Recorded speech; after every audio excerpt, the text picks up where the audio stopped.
Hello, hello. Welcome to the Mystic Path. This is going to be the June energy update. I know we're not fully in June yet. This is the last Memorial Day weekend, but I kind of have some bleed over from May that we're going to talk about a little bit moving into June. So that's why I wanted to do it now.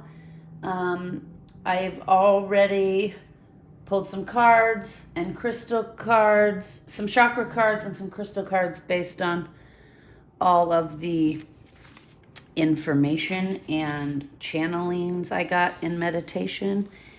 And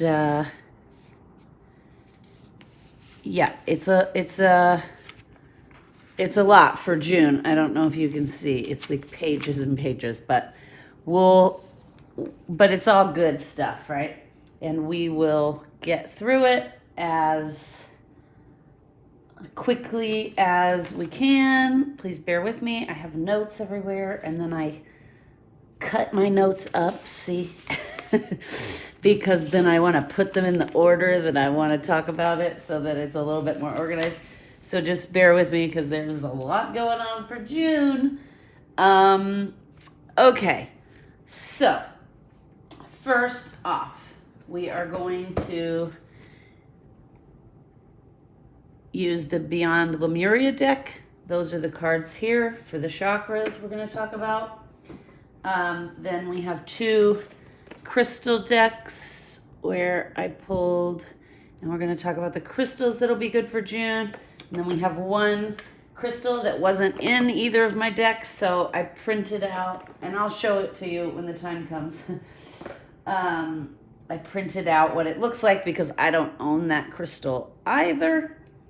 And then if we don't go too long, because June's energy has some creativity to it, we will pull from our favorite art oracles because I'm an artist.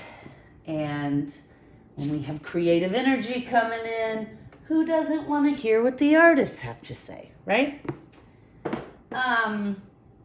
Okay, so I'm gonna, whoop! Okay, sorry, I almost knocked the camera over there. Okay, good. Hopefully we can see everything. It's all still going. Okay, great. So, here we go for June.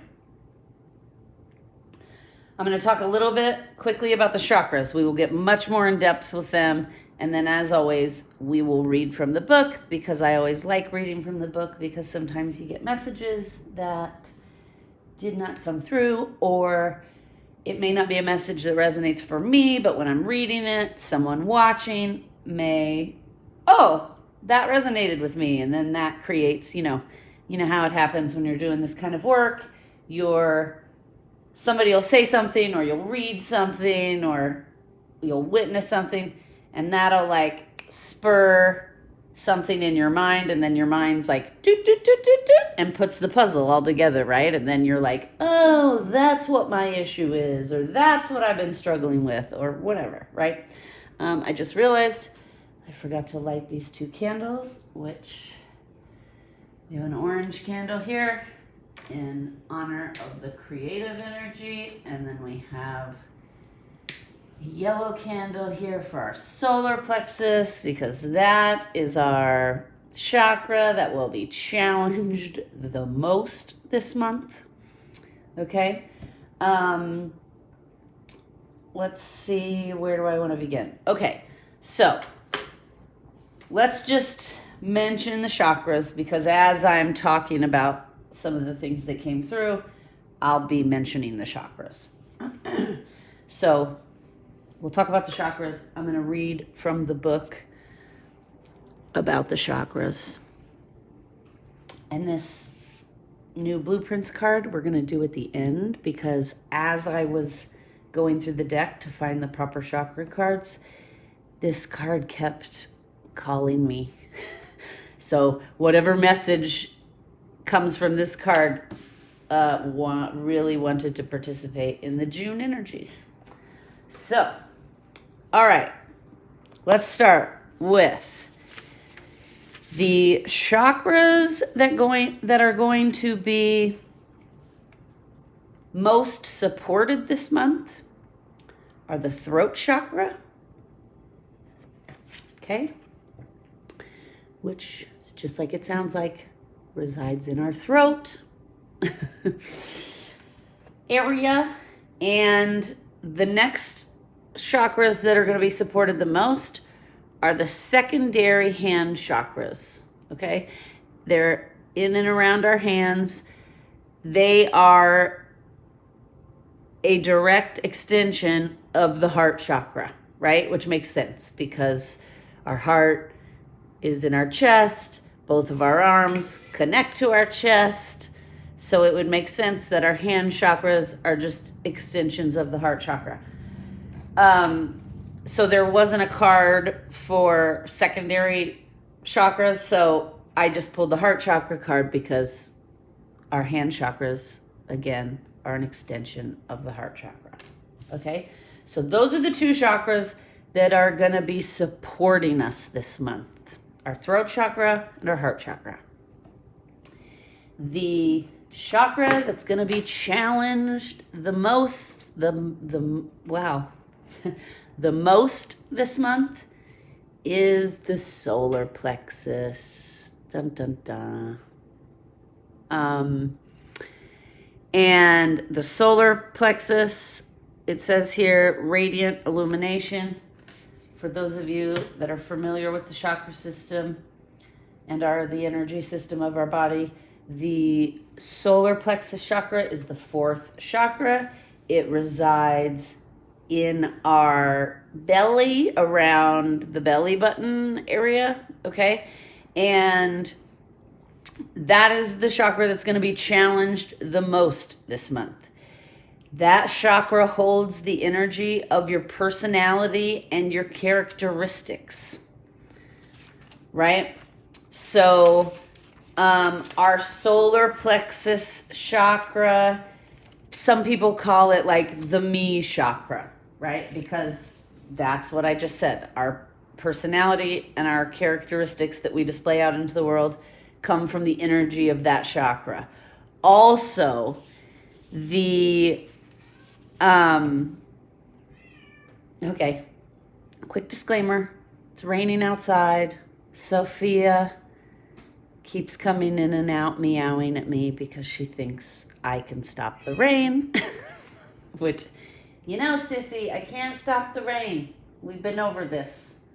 It's funny, Watson is usually our mystic cat who wants to be involved. He's sleeping this afternoon, and she has decided to be very vocal and use her, which is hilarious, use her throat chakra, right?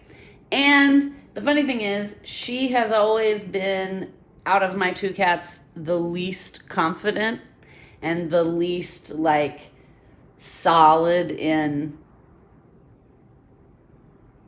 standing up for herself. And that has changed over the last, like, year or so.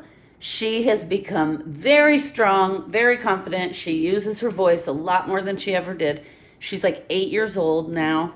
And it's funny, like the first 6 years of her life, she was very just go with the flow. She was very quiet. She didn't play a lot. My other cat, Watson, even though he's younger than her, he's bigger than her, and he would like bully her a lot, and she would just take it.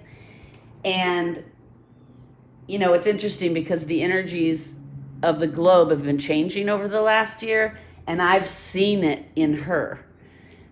Like in and around the globe, we've had like more of an insurgency of the divine feminine energy kind of standing up for herself, right? We had the Me Too movement, all kinds of things. We won't get caught up with that stuff because this video will be like 5 hours long. But women have been standing up for themselves, right? They've been saying, time's up, no more. No more. You're not going to harass me. You're not going to bully me.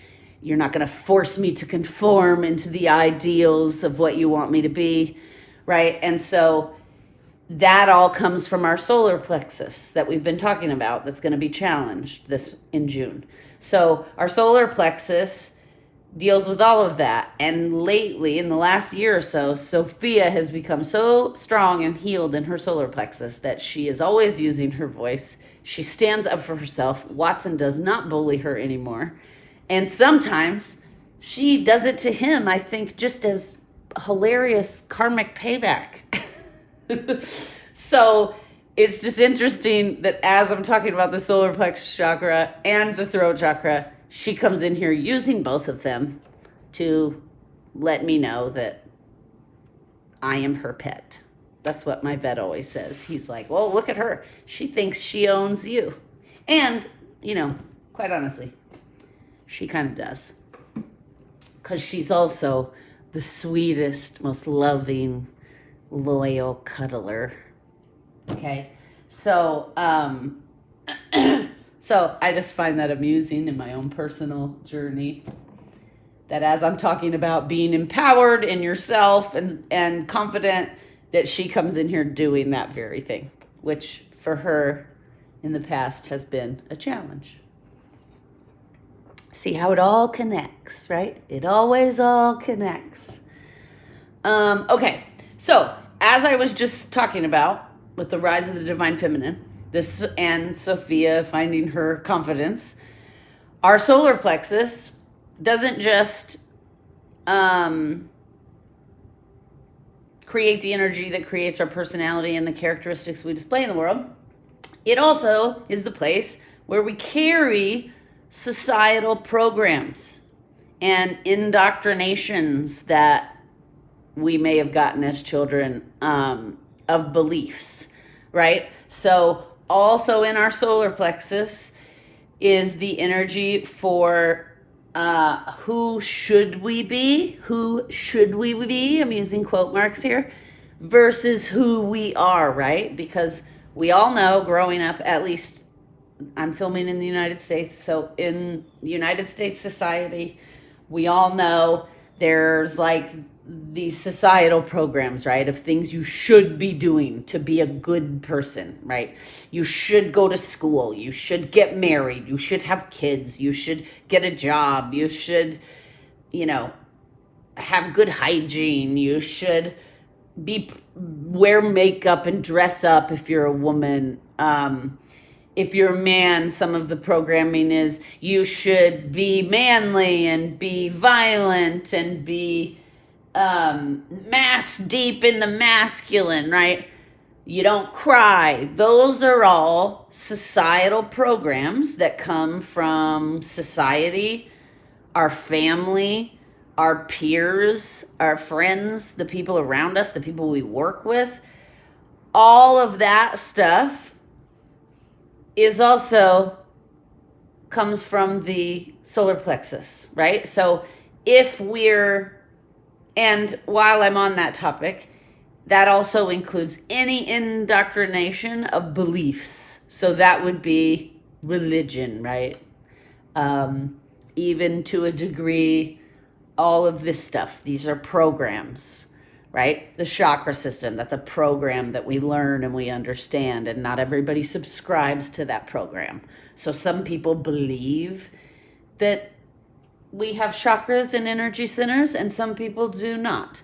So, right? So that's a belief system, and those belief systems also come from the solar plexus. So, with that being said, that means in June, if our solar plexus is going to be challenged, what that means is we're going to be challenged a lot in who am I? How do I show up in the world? Is this who I really want to be? I don't want to get too deep into it because we are going to go much deeper. So that's just brief overview, right, of these chakras. I'm going to read from the Lemuria deck, Oracle deck. I'm going to read about these 3 chakras, and that'll help give you a better understanding about what those energy centers do for us in our life, right? And then when I go on to talk about this other stuff, it'll probably make a little bit more sense because you'll understand the chakras a little bit better, okay? So, the throat chakra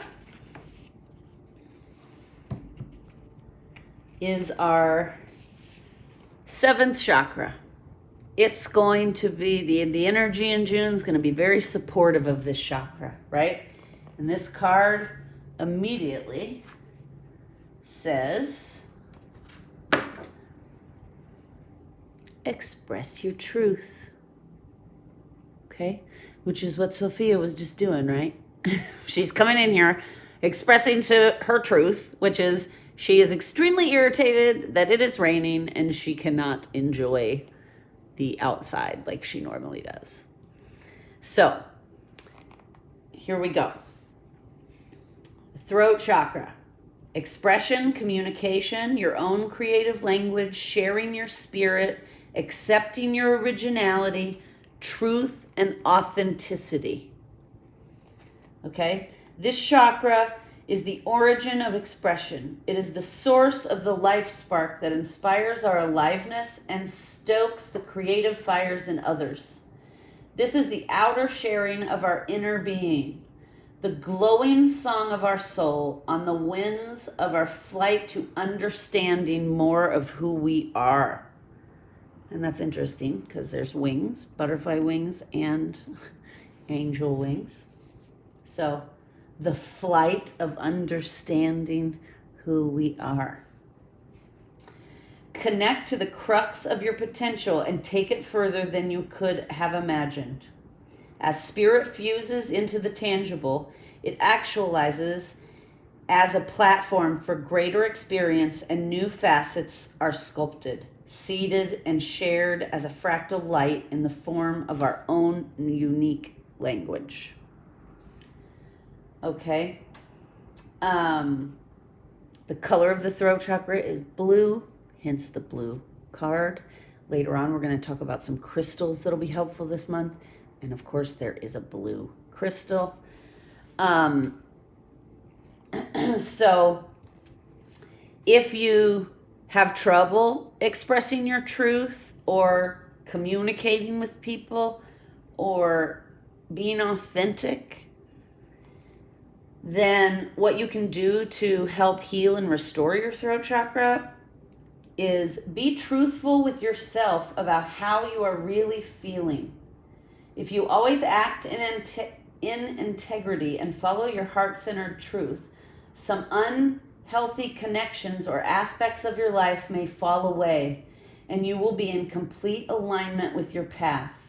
In this way, your internal psychic navigation system will become strengthened. Your purpose will become clear, and you will inspire others through the sparkle of your deep inner knowing. Okay? So basically, this is saying, if you're somebody who's had trouble expressing your truth, being authentic, communicating with others or even yourself, the way to heal that and strengthen it is to start being very honest with yourself. Even the stuff you may not want to face or look at or deal with about yourself. Sometimes we just have to, I call them come to Jesus talks. I will say, you know, if I'm experiencing a circumstance in my life where things seem to be chaotic or spinning, the energy seems to be spinning out of control and happening so fast that I'm like, I can't get my bearings, right? I will say to myself, all right, Amy, let's go. We're going to sit down and we're going to have a come to Jesus with ourselves. And basically what that means is we're going to get real and we're going to journal. And we're going to ask ourselves the very hard questions about ourselves and our personalities. And we're going to dive in maybe to the parts of ourselves we don't like so much. Okay? We are going to get more into that. The energy in June is going to be very supportive of the throat chakra. So what that means is the energy is going to be pushing us and supporting us in speaking our truth and expressing our feelings and saying what we mean. Clearly, right? With no manipulation, no innuendo, no games, no dishonesty. All right? So, the next chakras being supported in June, we talked about the secondary hand chakras, which are an expression of the heart chakra. This card says unfurling back to love. Okay? I mean, most people know the heart deals with love, kindness. So the energy in June is also going to be very supportive of this, of us loving, giving love, receiving love, being authentic and kind, and accepting others even though we may not agree with them or understand their point of view even, right? The energy is going to be very supportive of us loving and accepting that person anyway, right? You've heard people say, I love you, but I don't like you right now. Well, that's kind of what I'm referring to.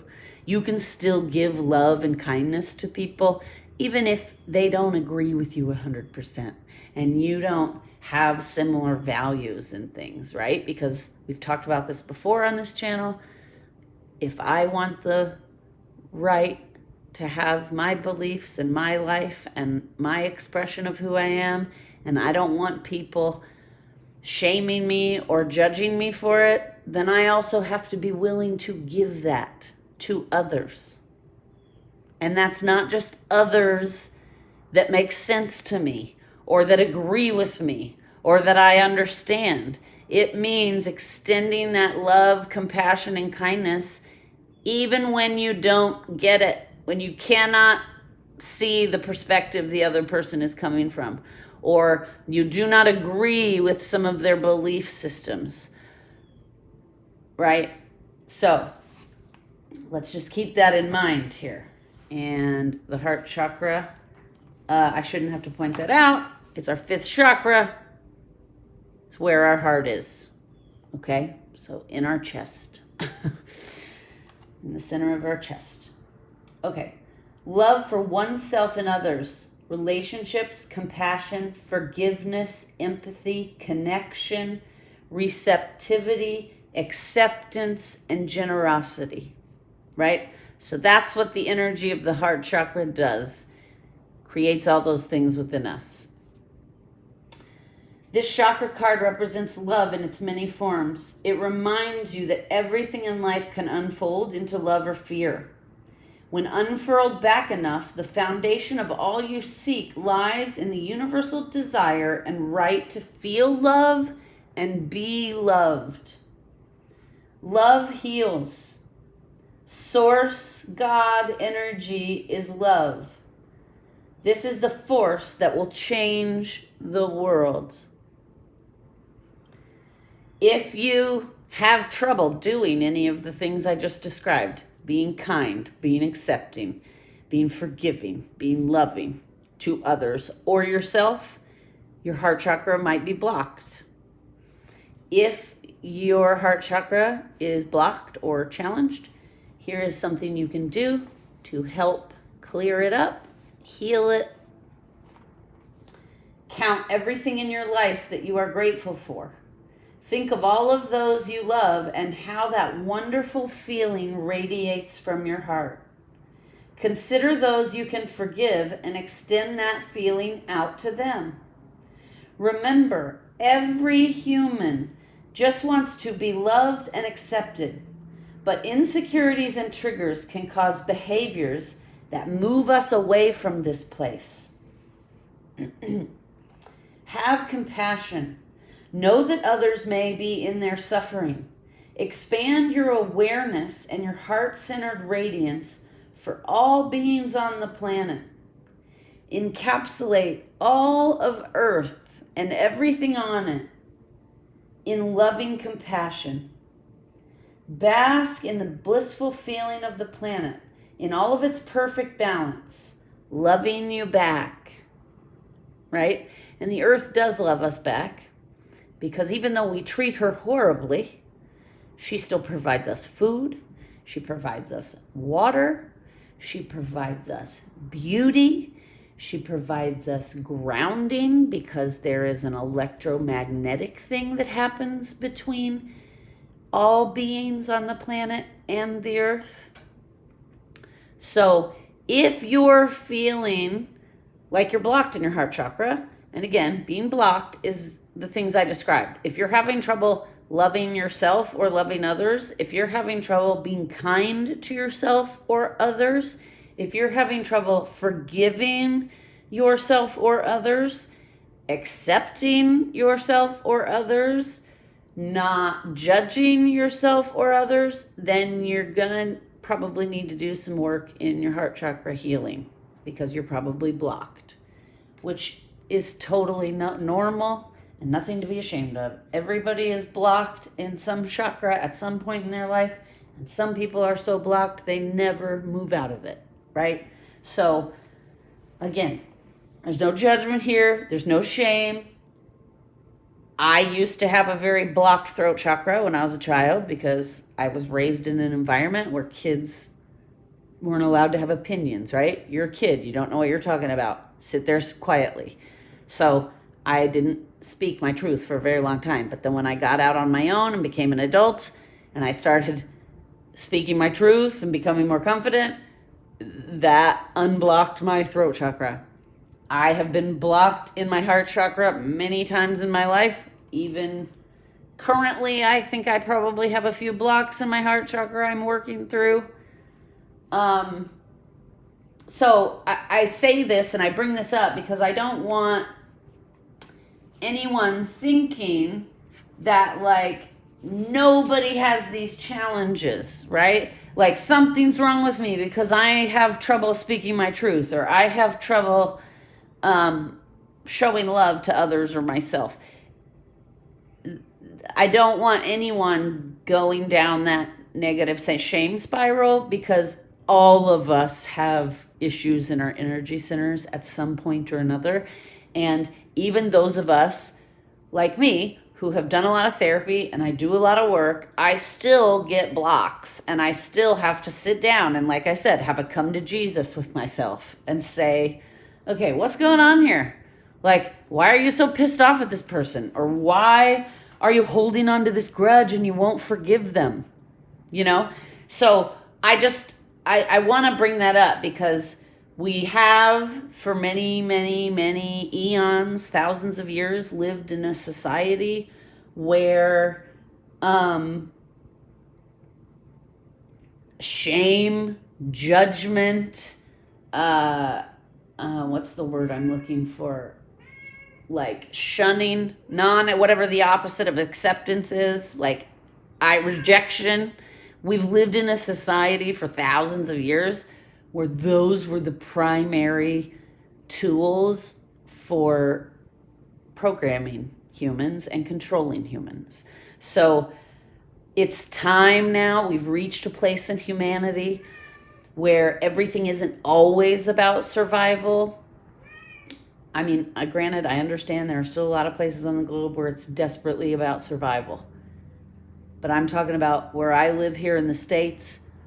There's a lot more privilege. So now is the time that we should be looking into these things, right? We need to start shifting and changing the way we relate with ourselves and we relate with each other.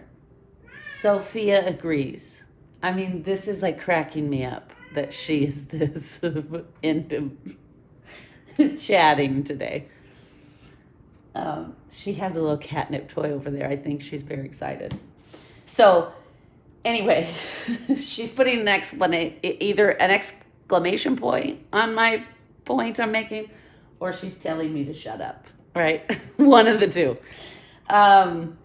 So I just wanted to point that out. Like, we're reaching a place in society now where there is more privilege, there is more time, we know more, right? We've had thousands of years. We have lots of people studying different areas of things.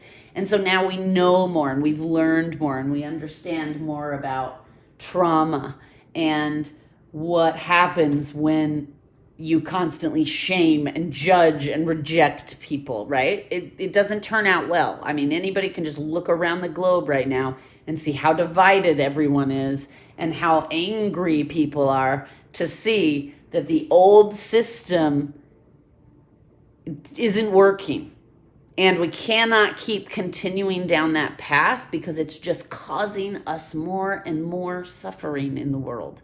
So imagine a world where each individual just worked on themselves, tried to be the best version of themselves every day when they showed up to life.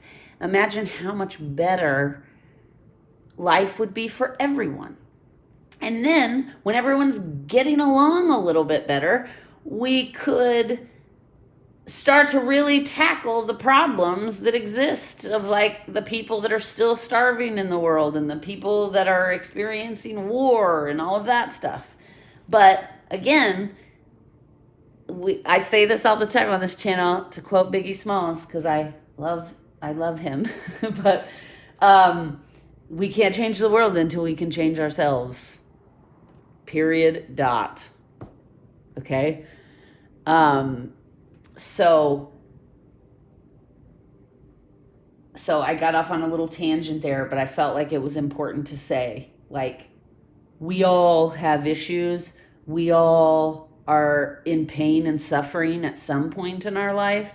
And there's no reason to be embarrassed by that, to be ashamed of that, or to feel the need to hide it, right? We're all human beings. And if we could learn to connect a little bit more on the things that do make us the same, then it wouldn't be so chaotic and divided and full of violence in the world. So just keep all that in mind, okay? So we just talked about throat chakra, heart chakra. The energy in June is going to be very supportive of those two things. So, you'll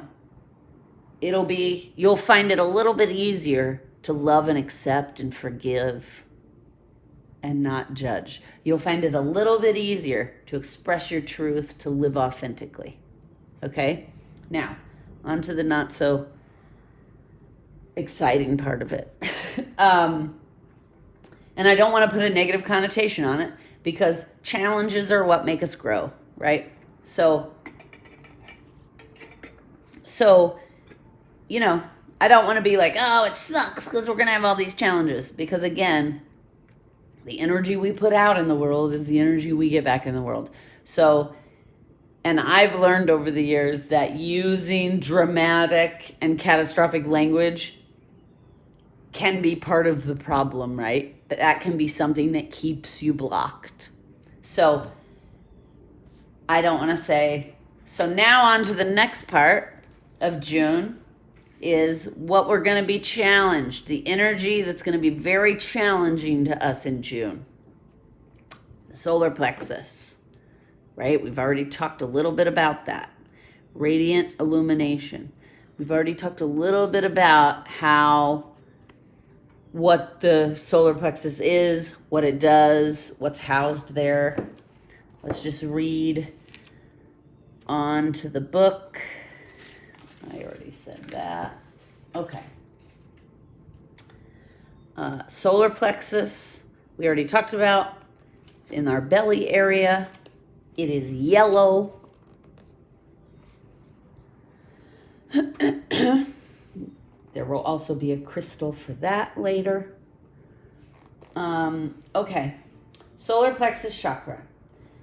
This energy center deals with personal power, independence, self-discipline, confidence, assertiveness, decision-making, belief, intellectual abilities, expression of will, and bringing ideas into reality.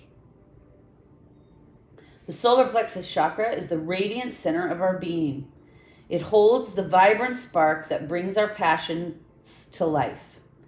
Enter this space to step away from playing small, unworthiness, the idea that you are taking up space and insecurity-based competitiveness. Allow yourself to be attuned to the abundant life force that resides within this energy center. Allow yourself to be energized, be motivated, be fueled with inspiration, enthused and clear-minded, so you can bring forth more of yourself and what you wish to birth into the world. As you discover a deep and real sense of self-empowerment, you can more confidently lift others in celebration, harmonizing differences, and shifting hierarchical paradigms into collective co-creation. Right? That's pretty much all of what I was just rambling on about. Now, if you're feeling blocked in this area, if you're feeling insecure, if you're feeling very competitive, if you're feeling unworthy, okay, then you may be blocked in your solar plexus area.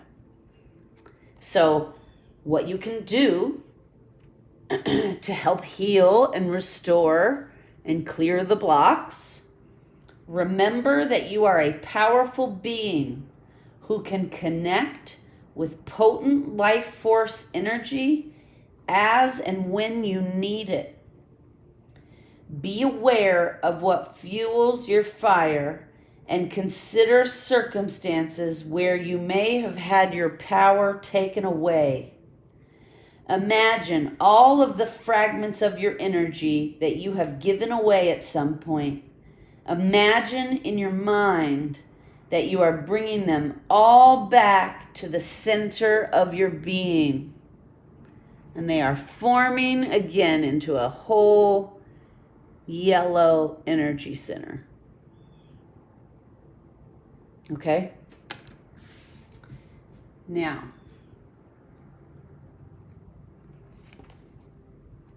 let's get on with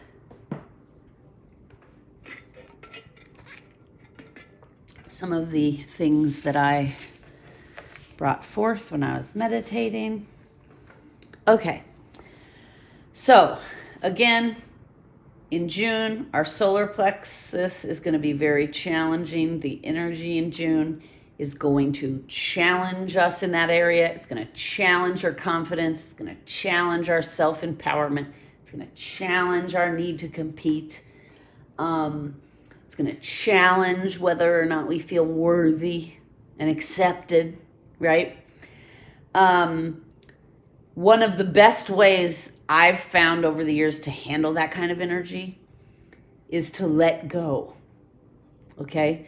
We've talked before on this channel about how holding on to things too tightly can really mess us up, both emotionally and physically and mentally. So when I find I'm feeling some of the things I just described, I breathe as deep as I can, as slow as I can, and I start asking myself, okay, where am I not showing up in the world as my true authentic self? And what can I let go of to change that, right? Because let's be honest, we all have a mask we wear, right? We all have a personality aspect of like when we're at work and we're around our boss and we're around our grandparents and we have a little bit different aspect that we show the world. We may not cuss as much. We may not be as loud, whatever it is. Because we've learned in this society, from societal program, we've learned that it's not going to be acceptable for me to go into my job and be cussing out my boss, right? But you may go home and cuss out your husband or wife or partner or child, right? So that's what I'm talking about. Every human being does it. We all have a way we are in public in front of people and a way we are when we're comfortable at home with people that we've known for 20 years, right? I'm going to act a little bit differently if I'm just meeting you than if I've known you for 25 years, right? So we're really going to be being challenged in June with how are we showing up in the world? Are we always showing up as this false mask that doesn't really represent who we are? I have a friend that calls it her representative. She's like, I sent my representative because I didn't know if it was a safe space to be my real self, right? So that's kind of what I'm talking about. One of the best things that we can do to kind of counteract that and let that mask go and release that kind of representative person from our being is to start to let go of things, patterns, behaviors, people, relationships, jobs, right? Sometimes there are people who hate their job, but they show up every day and they're in it for 20 years. They're like, I don't know why I still show up to this job. The money's good, the insurance is good, whatever it is. They have a million reasons why they stay, but every day they're not happy. They don't feel fulfilled, right? So that would be an instance where you start asking yourself the hard questions. Am I fulfilled and happy in my career? Am I fulfilled and happy in my relationship? Am I fulfilled and happy in my friendship? Now, keep in mind, you're not going to be happy 100% of the time, right? Because that's just not reality. We live in a dualistic society in the third dimension. It's not realistic that we're all just going to be walking around with flowers and sunlight and happiness and harmony, and there's never going to be an issue. That's just not how it works. So when you're asking yourself these questions, you have to decide for yourself what your boundaries are. What are you willing to accept? Am I willing to have 10% of a job that I don't like, as long as 90% of the time I'm fulfilled and happy and thriving? Yes. For me, that's acceptable, because I know that there's never going to be anything that's 100%, right? Because we wouldn't learn or grow if everything was just hunky-dory all the time. So same thing in friendships, in relationships. I had to end a relationship a couple years ago because I had to ask myself these hard questions. Am I giving more to this relationship than I'm receiving? Is this person taking from me more than they are reciprocating back? Love, affection, whatever it is, energy? And the answer for me was yes. And so then I had to figure out, how much of the time is that happening? Is it only 10% of the time, 5% of the time? Is it 40% of the time? Well, what I realized was it was like 70% of the time I was giving more than I was receiving. And that's not okay with me, right? So I asked myself the hard question, and I decided, no, that's not enough. Being fulfilled 30% of the time is not acceptable to me. Now, for some people, that may be acceptable. There are lots of people, actually, I know a few people, sadly, who are very unhappy in their relationships, and they only feel like they're getting fulfilled 5 to 10% of the time. But they're like, I'm fine with that because of XYZ, whatever. For me personally, and this is a decision we all have to make personally. We all have to figure out what our own boundaries are, what our own edges are. What is it we're willing to put up with to have the happy, thriving fulfillment, right? So I had to let that relationship go because it was starting to make me feel unworthy. I was starting to feel like I must not be worthy of love because this person is never giving it to me. But the truth of the matter is, their inability to give to me has nothing to do with me, right? That's their own issue based on their own beliefs, programs, traumas, whatever it is. They have a super blocked heart chakra. So that's not my fault, and that should not affect my worthiness, right? So when I was feeling that I was being challenged in my solar plexus energy area, I was starting to feel unworthy. And then I had to sit down and ask myself these hard questions. Why am I feeling unworthy? What in my life is giving me this feeling? Is it my job? No, because I work for myself, so I'm my own boss. So mostly, for the most part, I love my job almost all the time, even on the hard days, because I'd rather be working for myself on the hard days than for somebody else, right? So, was it my job? Nope. Was it my close friendships at that time? I had to evaluate each friendship. I had to ask myself the hard questions. Do I feel like there's an equal energy exchange? Do I feel like there's a flow of give and take? Do I feel like there is forgiveness, acceptance, non-judgment? And in my friendships, the answer was yes. I felt that from all my friendships. So I was like, okay, so my friendship area is not making me feel unworthy. So then it was like, is someone in my family making me feel unworthy, right? So then I had to go through all the people in my family that I have regular contact with and relationships with. And I had to figure out, is there something going on in my relationships in my family that are making me feel unworthy? Same thing. I went through all the questions. This is one of those times I had to come to Jesus with myself, right? I went through all the questions. And I found no. Although some of my family relationships I think could use improvement, and I wish and hope and work towards that on a daily basis, none of them were really causing me to feel unworthy or not lovable. So then I had to face, is it the person I'm dating and romantically involved with?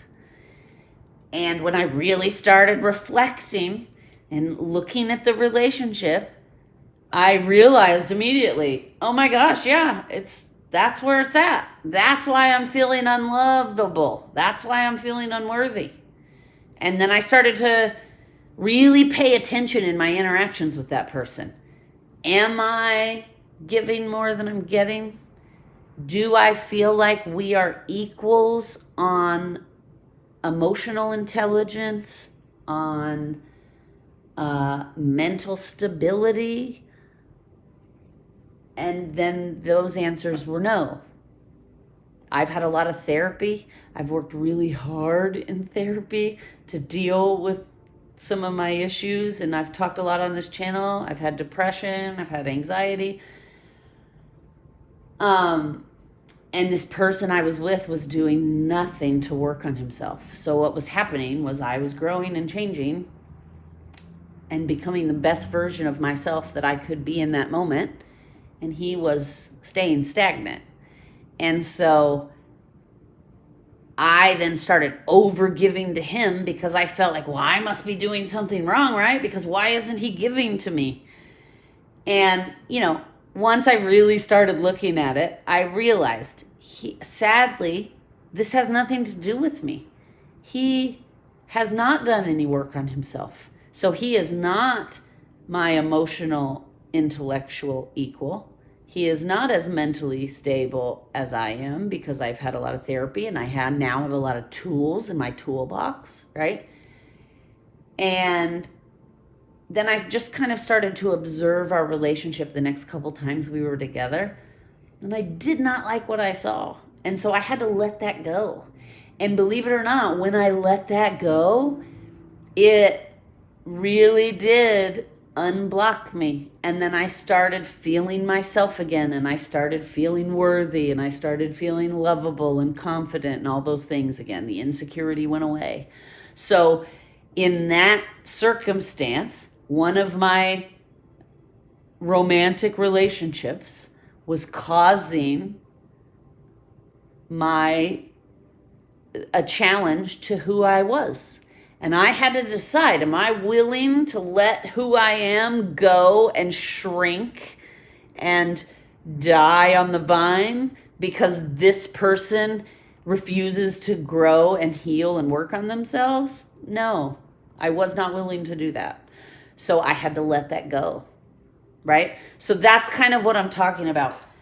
I'm sorry if you feel like I'm like talking too much about myself or I'm giving a lot of information, but I've really been guided lately to get deep and to talk about really what these things are, right? Because not everybody understands. Like, I've watched some tarot readings in the past. It's been years, but when I used to watch tarot readings and oracle readings all the time years ago, I never understood. People would be like, oh, you're blocked. You're blocked in your heart chakra. And then they just keep going. And if you don't understand what that means, right, then the video is not going to be helpful to you, and it's not going to help you grow forward and heal. So I feel like it's really important to kind of like give you examples from my life so that you can kind of see that it's a process. It's not just that you're suddenly like, oh, I'm blocked in my solar plexus and I know exactly what that is and I'm going to fix that, and then 5 minutes later you're done. It's just not like that, right? It's not like I have a headache, I'm going to take a Tylenol, and then my headache will be gone in 20 minutes. Energy work is a little bit more subtle, and it may take you a little while. Like, we're talking about the energy for June. The whole month of June, some people may struggle with these challenges. Now, that doesn't mean you will. I'm just saying, there are some people, like the person I had to let go, who refused to look at himself, who refused to have those come to Jesus talks with himself, right? Who refused to work on himself and grow and change because he was so stuck in fear. He was so stuck of facing those shadow elements of himself that it kept him stuck and stagnant. And so even though, like, in physical age, he's in his 40s, mentally he was still like 20 years old because he was refusing, he was resisting, right? You may hear me on this channel talk a lot about resisting. And just so you know, we all do it. All humans do it. We resist. Okay. So that's what I'm talking about. There will be some people around the globe in June that are so resistant to looking at themselves that they may be stuck the whole month in June in a disempowered, disappointed, chaotic state, right? But if you're somebody who is willing, who starts to feel something and is like, I'm going to deal with this and not just push it down, I'm going to try to ask myself, what is this? Where is this coming from? Then you're not going to have a whole month of feeling disempowered and in chaos and disappointed, right? You're just only going to feel that if you refuse to grow in the areas that the energy is prompting us to grow in. Does that make sense? Okay. So, this is going to be a long one today. I really was hoping that it wouldn't be super long, but there is just a lot to say, so we're just gonna make it as long as it needs to be, right? Okay, so May was very intense because we had like at the end of April, beginning of May, we had a lunar or a solar eclipse. Then we had a lunar eclipse in like a week ago. So like kind of like at both ends of May were these eclipses, and that really stirred up the energy for May, okay? It stirred up the energy and it stirred up everyone's emotions, and that a lot of people may have been feeling chaotic or uncomfortable or like, God, why am I getting triggered every other minute, every other day, whatever it is? Well, that's because of those eclipses. That super intense energy came in to kind of force us to deal with the things we've been avoiding, because the planet is changing. Humanity is meant to evolve at this point. And the only way for us to do that is to do what I was talking about, for each person to do their work, to go inside, to try to become the best version of yourself you can be, to try to heal your traumas, to try to balance out your mental state, because every single person on this planet has some form of mental illness, right? We just don't like to talk about it. And not everybody's form of mental illness is like, it's like everything. There's a spectrum, right? Like over here is like really needing deep work and maybe needing to be institutionalized to do that work. and so that they can monitor you on medication, et cetera, et cetera. And then there's this other extreme over here of like just being so stressed out that you don't properly have the tools to deal with the stress and the anxiety and the sadness. Okay? And that's a spectrum. And then every human being on the globe is somewhere on that spectrum. There is no human anywhere that is not on the mental health spectrum. Okay? So that's something else in society. We need to start accepting. We need to start helping each other instead of fighting each other. We need to start being forgiving and compassionate. Because again, if I'm struggling with my depression, I want the people around me to be understanding. I don't want them yelling at me and being like, get out of bed, you're being lazy, right? Which has happened to me before. So we just have to remember everyone is always going through something, right? So in May, those eclipses pushed in a whole bunch of energy that's going to force us to deal with ourselves.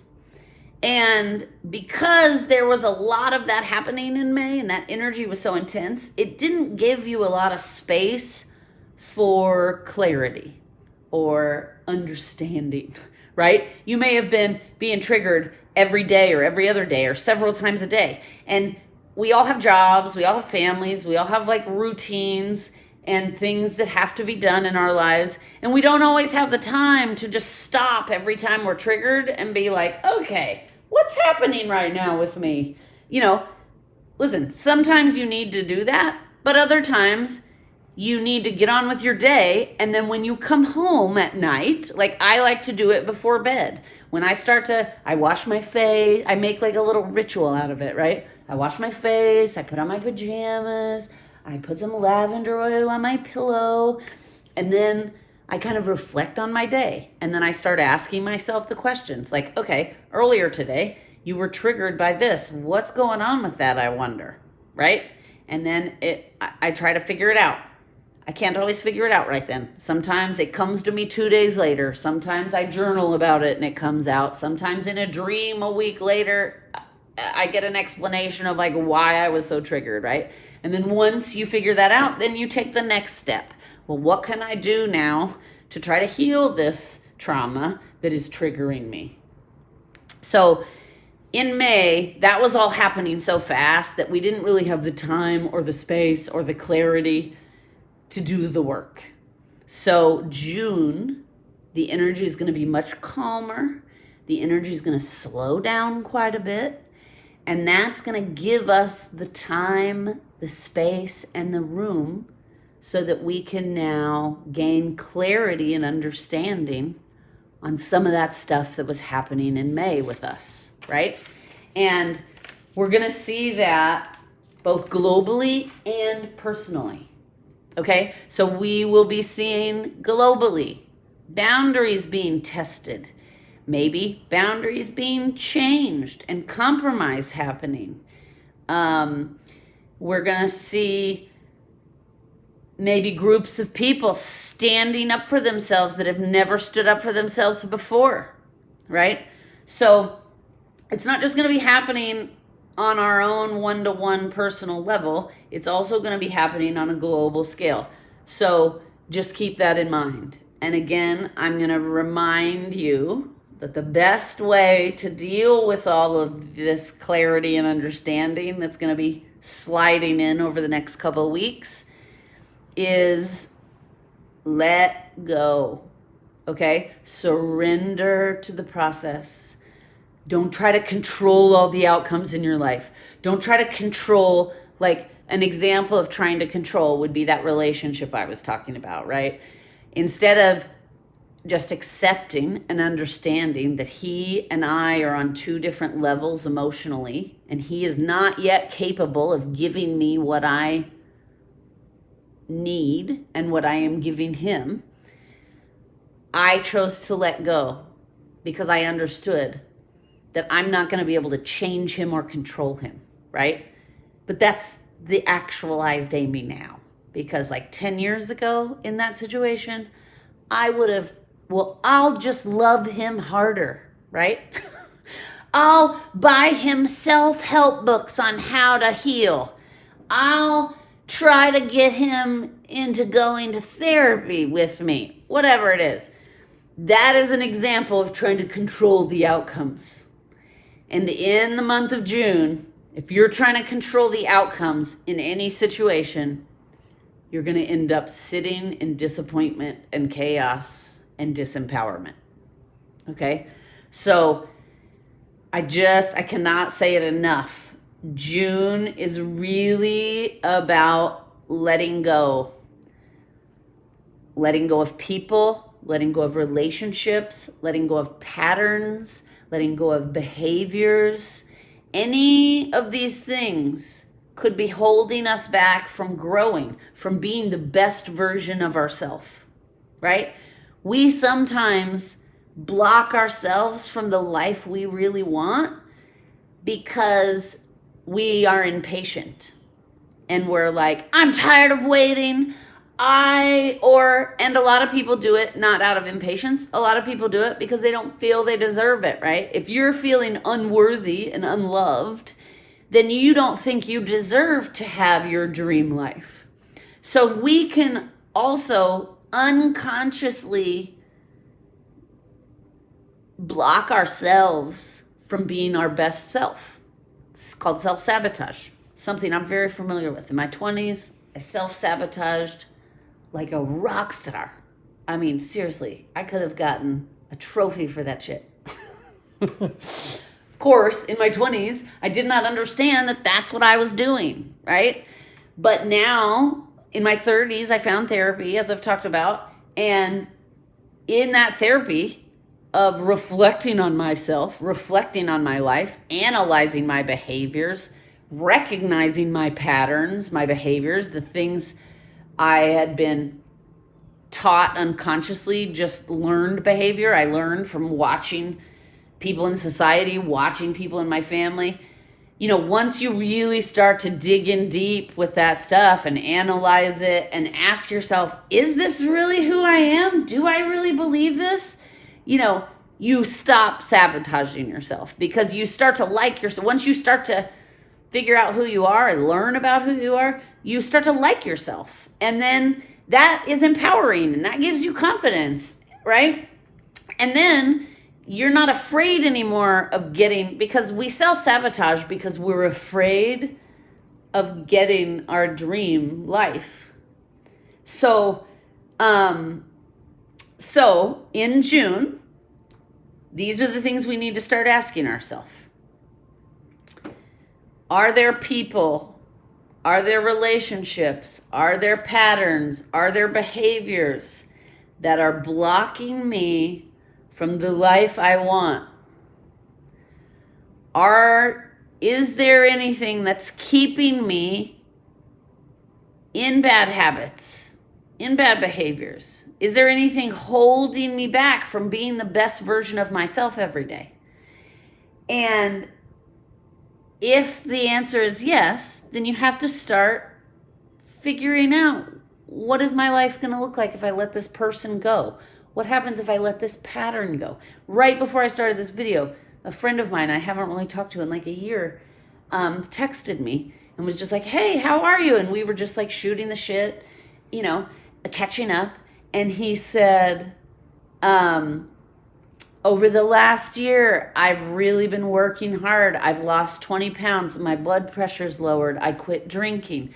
All these things. And I was like, oh my God, that's amazing. How do you feel? And he was like, I've never felt better. Okay. And this was somebody who, like, a couple years ago, actually more than a couple years ago, but this was somebody that I would run into when I was like going out for drinks with my friends because drinking was easier than dealing with my problems, right? It was probably like a good decade ago. But I've known him a very long time, and we kind of lost touch because I started working on myself and started growing, and I wasn't doing those same patterns and behaviors anymore, so I didn't see him anymore. And now he also is not doing those patterns and behaviors anymore, and he is growing, and he just was like, I just wanted to reach out and say hi. I thought about you the other day, right? So, and that's a perfect example of the universe is all energy, right? And it is just like it's almost like an energy game. Like energy is responding to what you put out. I always say this because I really believe it and I've seen it show up in my life. You get what you give, right? And so that's what I'm talking about. Because if you get on a healthier path and you start working on yourself and you start growing and maturing, then you're going to attract in other people into your life that are doing the same thing. And the same thing goes in the opposite direction. If you start drinking a lot, doing a lot of drugs, overeating, whatever it is, fighting with people, whatever it is, that's the energy you're putting it out. And so then the universe is going to respond and you're going to attract more things to you that are just like that, right? So that's a really good example. It's funny. When I heard from him today, I was like, that's so crazy. I haven't heard from him in such a long time. And he's a good friend of mine. He's married. He's about to have a baby. And I'm very happy for him. And I was just thinking, it's so crazy. I haven't talked to him in such a long time. I wondered what made him reach out today. And now I know, as I'm telling you guys this story and as we're recording this video, now I know the purpose of that was to explain this to you guys, that when you're on an upward trajectory and your vibration is raising and you're bettering yourself, you're going to attract more people that are also on that same path doing that same thing. Same thing with when you're on a downward trajectory and you're spiraling downward, you're going to attract other people that are also spiraling downward, right? So I challenge you guys this month to really ask yourself these hard questions. And here's another question that goes a little bit deeper is, are you choosing the pleasure trap over the path of growth and enlightenment? Okay? Because a lot of people get impatient. It's like, I've been doing all this work and I'm still not getting what I want, or I'm still not living my dream life, right? The reason for that is because you haven't yet cleared out all the traumas or the issues or the behaviors to have that dream life. Because if you're not ready, if you haven't done enough work and that dream life gets presented to you, you're going to do what did we just talk about? You're going to self-sabotage. So the universe will not deliver you your dream goals until you are ready to handle them.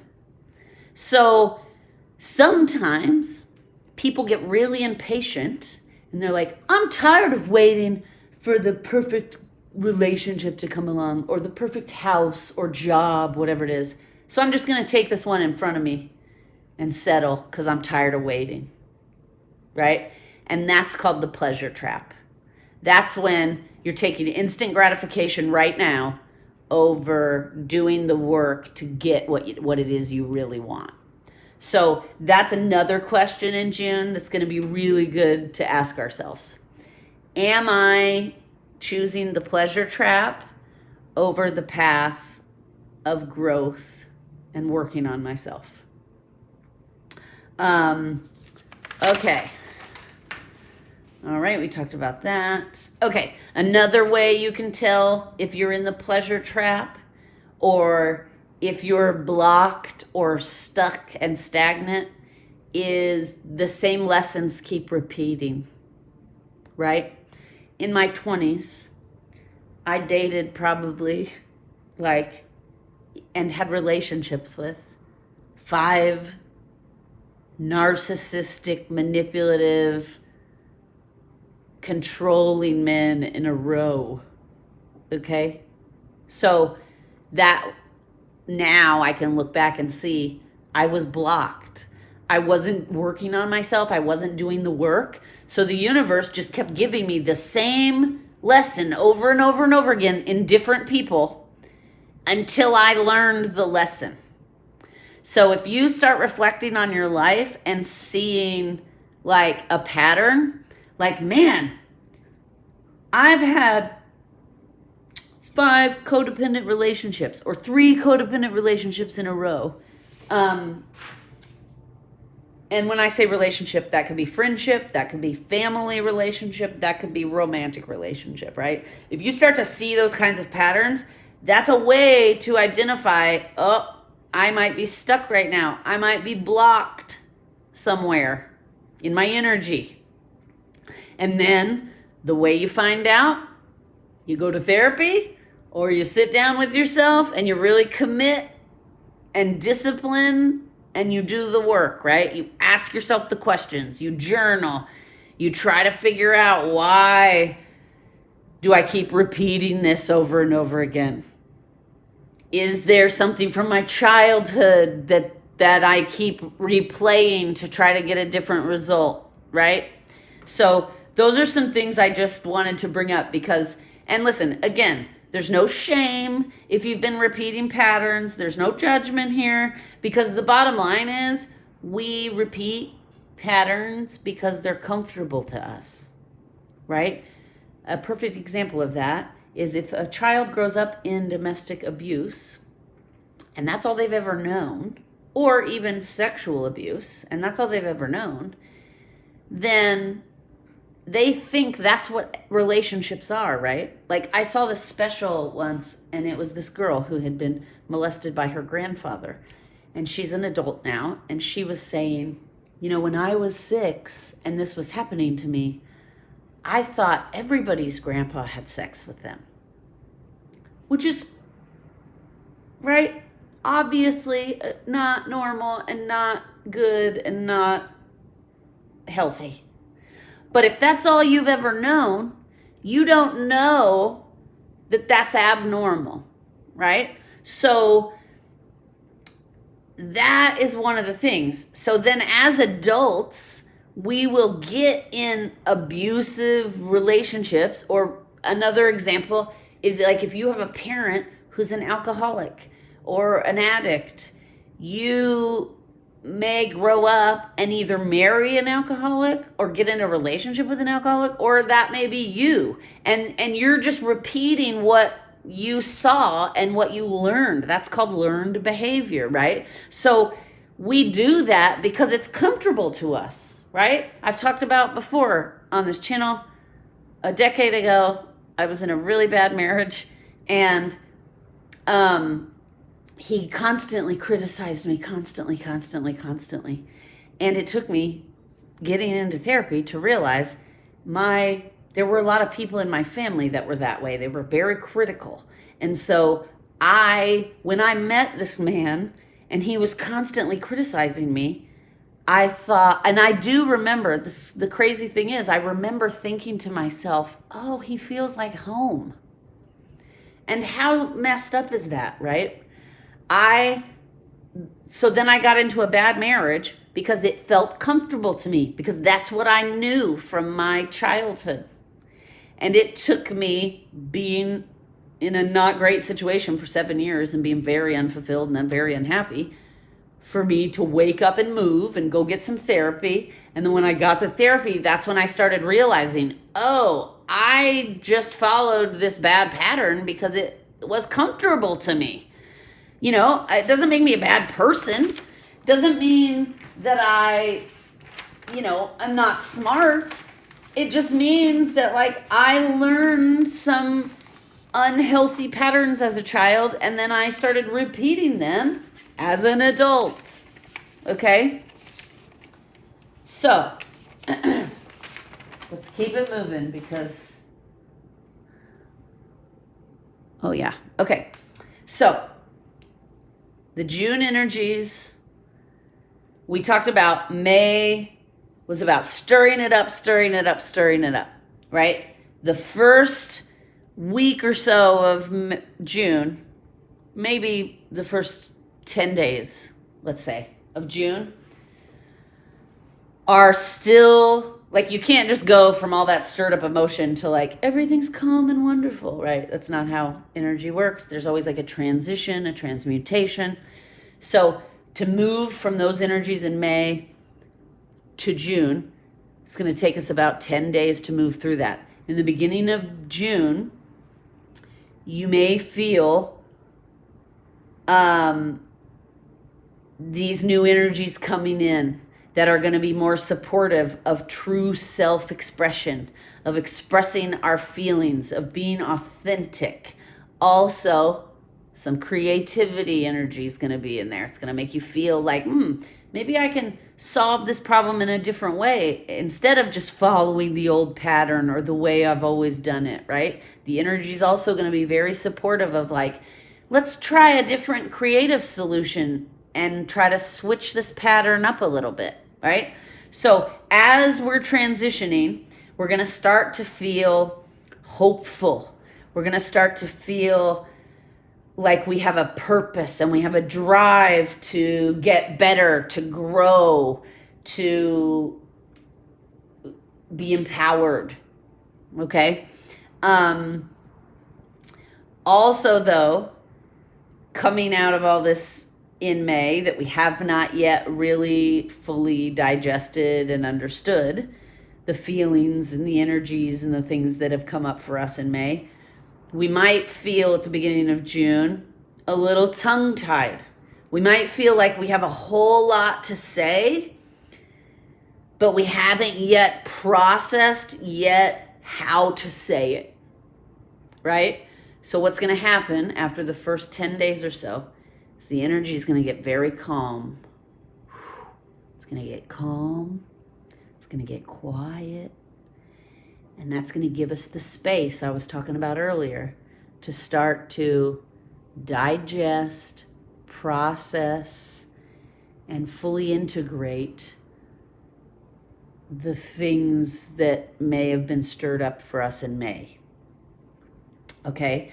Now, having this tongue-tied feeling will have us feeling a little internal conflict, probably, because the universe, as I told you, the energies here are going to be pushing us to figure out what is challenging us. Why, like I talked about earlier, this energy that's challenging the solar plexus chakra is going to get you to start, in addition to the questions we've already talked about, like, are there people, patterns, relationships, behaviors, career, whatever it is that I can let go of? Are there things not serving me that are holding me back that I can let go of? In addition to that, you're going to want to start asking yourself, and I talked about this a little bit already, what are your boundaries? What are your edges?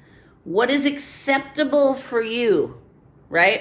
Like I was talking about how it's not acceptable for me to only have 30% fulfillment in a romantic relationship and 70% disharmony.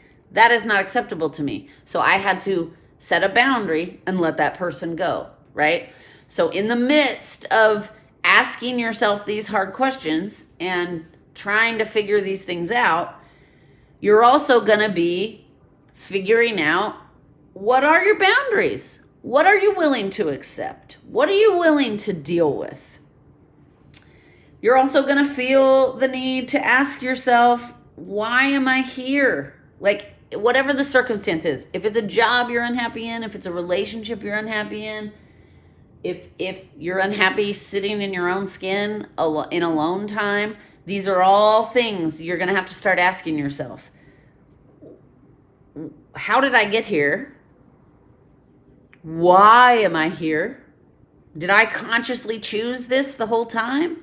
Or am I just following unconscious programming that has been put into me by what we talked about earlier, indoctrination into religion, societal, family, peer norms and pressure and programs, right? So you're going to have to start asking yourself these hard questions.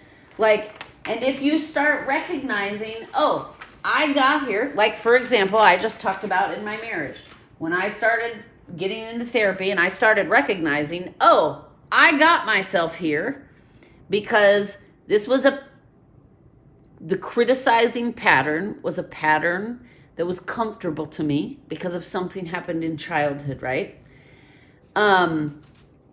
I then had to ask myself, do I want to continue these patterns? I had to ask myself, is this a conscious pattern or an unconscious pattern? It was an unconscious pattern because until I was reflecting and analyzing, I wasn't even aware that I did that. And now it's a conscious. If I continue it moving forward, now that I know about it, that's going to be a conscious behavior that I'm choosing to follow, right? So we have to ask ourselves, am I reinforcing these behaviors and patterns and thoughts in some way? Where did these behaviors, patterns, and thoughts come from? Is it learned behavior? Is it a defense mechanism? Because that's another thing. We will experience traumas in our life or things that make us uncomfortable. Maybe it's not as extreme as trauma, but maybe it's things make us uncomfortable, whatever it is, right? And sometimes we develop defense mechanisms to protect ourselves. So we have to ask ourselves, is this a defense mechanism that I created, or is this a learned behavior that I brought with me from childhood? Another good question to ask yourself in June, am I giving my power away? And what that means, giving your power away, is basically when you shrink yourself so that somebody else's needs become a priority and get met before your own. Okay? That's giving your power away. Like in my marriage, part of the reason it got so bad was partially my fault. Because instead of using my voice and standing up for myself, I felt I somehow convinced myself it's just easier if I just let him have his way and I keep quiet. And that may work in the moment as like a Band-Aid, but let me tell you, in the long run, it does not work out. 7 years in, I was so depressed and unhappy and living in chaos that I didn't even know my own self anymore. And that's because I had voluntarily given my power away. I made a decision to stop standing up for myself because it'll just be easier than having the disagreement, right? And that may have worked in the moment. That's like a Band-Aid fix. But in the long run, that did not work. And it did not keep me healthy and happy and all of the above. And I've even talked about before on this channel that to the point I was resisting getting a divorce so much because of a program, because in my family, nobody gets divorced, right? And that's what my grandparents tell everybody when they get married. Nobody in this family gets divorced, right? So I was willing to stay in a horrible situation where I was extremely unhappy because of that program. Well, I can't get divorced because what's everyone going to say, right? And so I was consciously choosing to resist what I knew I needed to do. And because that went on for so long, then not only was my mental and emotional body shutting down, my physical body started shutting down as well. And I started getting sick. And things started happening to me that doctors couldn't even explain. They were like, this doesn't make any sense. And I even had exploratory surgery. And they were like, we don't understand why you're having all these symptoms. There's no explanation for it. And let me tell you, I know now what the explanation is. I was so disempowered that my body was like, okay, you want to stay here? We're going to show you how bad it can get. Because the second I asked for a divorce and found my power again, the symptoms of all these mystery ailments went away. And even the doctors were like, that's crazy. Like, to this day, I go in, because it was happening in my solar plexus area. It was happening in my female parts. And to this day, I still go in for checkups. And my doctor is even like, it's so amazing you've never had another problem. She said to me the last time I was there, I think all of your problems were from your marriage. And I said, I think they were too. Right? So that's what happens when you give your power away. So you need to ask yourself, do I give my power away in my life? Do I give my power away at work? Do I give my power away in relationships with family members? Do I give my power away with my significant other, with my friends, with my siblings, whatever it is, right? And if the answer is yes, then you need to start working to taking your power back and not just giving it away to other people for them to misuse and abuse. Okay? So, again, we talked about all this already. Okay, good. All right. Now, as June moves forward, we were just talking about like the first 10 days of June or so, right? As we get further into June, let's say around the 14th, there's a full moon, I believe, around the 14th. Don't quote me on that. I don't know if that's the exact date. I just know it's around then. Around that time, the energy in June will relax. It will feel very sweet, very loving, very kind. Okay? All of these challenges we're having, the universe knows are not easy, right? Asking ourselves these questions. Do I wear a mask? Do I show up as my authentic self? Do I speak my truth? Am I kind and loving? Am I the person I really want to be in the world? Do I show up? Am I creating?